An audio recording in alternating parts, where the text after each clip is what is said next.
So hello mga idol, welcome back to my channel. So sa mga hindi pa nakaka-subscribe sa channel ko ay subscribe na kayo mga idol para updated kayo sa mga susunod pang gagawing video mga idol. So ang gagawin ko ngayon is magpapawis ako ngayon mga idol kasi wala naman akong ginagawa dito sa trabaho ko, tambay. Tsaka ako lang magsunod dito kaya ito, tara!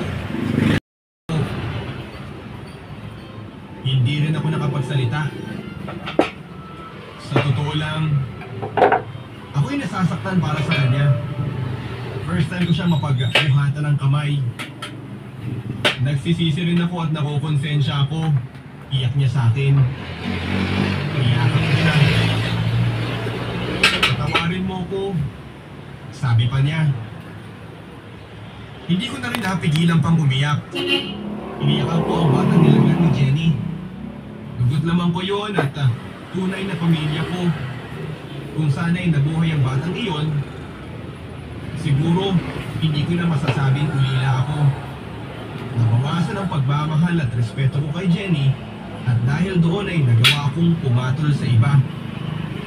Doon pa man papadudot ay marami nang lumalapit sa akin pero wala sa vocabulary ko ang lukuhin ang babaeng mahal ko. Kaya lang, yung ginawa ni Jenny ay pambabastos din sa pagkalalaki ko.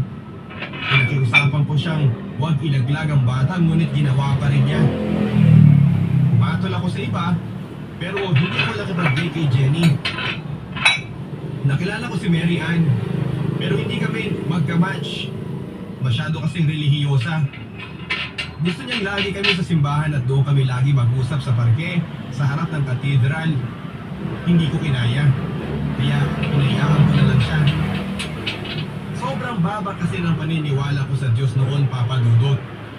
Tingin ko sa Diyos ay walang kasing lupit. Isipin mo ba naman sabay niyang kunin sa akin ang mga magulang ko. Kung totoong may Diyos, sana hindi niya hinayaang mamatay ng sabay ang mga magulang ko dahil syempre, mauulila ako. Kawawa naman ako, di ba? Pero parang walang Diyos kasi nakulila pa rin ako. Or kung sakali mang may Diyos, sa tingin ko ayaw niya sa akin. Kaya ayaw ko rin sa kanya. Nakornihan ako kay Mary Ann, kaya hinayaan ko na lang siya. Tapos, nakilala ko si Elaine. Kabaliktaran ni Mary Ann dahil si Elaine ay malikot. Sa mga pagkakataong kailangan ko ng kasama ay laging nandyan si Elaine. Pero siya man ay marunong mag-ingat.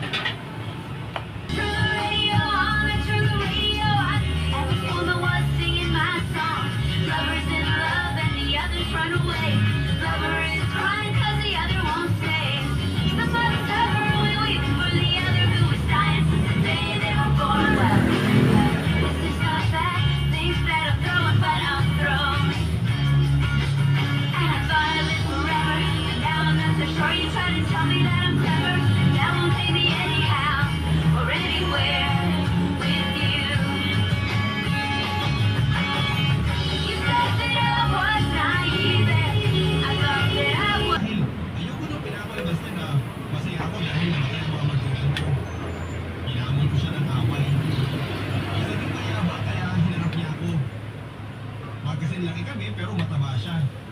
Hindi man lang siya tumama.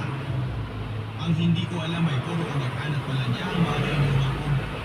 May biglang bumambo sa likod ko. Meron sa tagiliran, sa likod ulit. Hindi ko na alam kung sino haharapin ko. Pero napansin ko na isa-isa silang nagtalsikan at yung iba ay tumatakbo na.